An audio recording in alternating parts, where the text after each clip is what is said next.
জনাব হানজালা কি বলেছেন তা জানি না।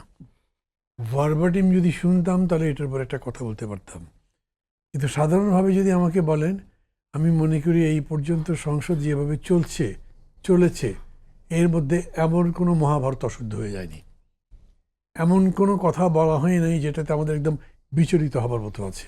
খেয়াল করে দেখেন, পাকিস্তান আমলে এই পার্লামেন্টের মধ্যে লাঠির বাড়িতে, মানে লাঠি তো ছিল না, চেয়ারের পায়া ভেঙে বাড়িতে সাহেদারিকে মেরে ফেলা হয়েছিল।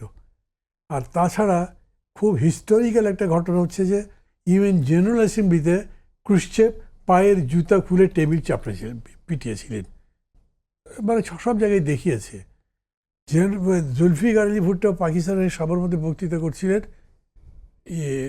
তো তার বিরুদ্ধে সম্ভবত আইব খান বা তার কোনো একজন লোক বলছিল, পরবর্তী সময় আমি ভুলে গেছি, কিন্তু বক্তৃতাটা আমার মনে আছে।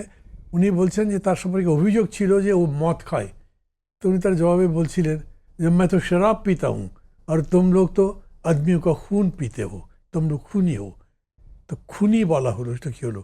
আমি যেখানে আসছি জানি না, আসার আগে হঠাৎ করেই কেন জানি না টিভি ছেড়েছিলাম, না সরি ফেসবুকে গেলাম, দেখলাম মোদি দাঁড়িয়ে আছে চোরের মতো পার্লামেন্টের মধ্যে, আর ধুয়ে ফেলছে 2-3টা নেত্রী।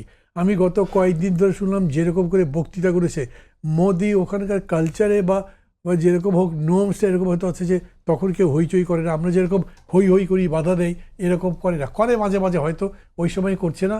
কিন্তু তাকে আদানি যে ডাকাতদের নিয়ে আসছে, মাত্র 4 ঘন্টা আগে যার সম্পর্কে আপনি গালাগালি করেছেন, চরিত্রহীন বলেছেন, তাকে শপথ দেওয়ার পরে যা যা করেছেন সেগুলো বলেছেন, আমাদের এখানে ওই তুলনায় যদি বলেন সেরকম কোনো ভাষাই ব্যবহার করা হয়নি।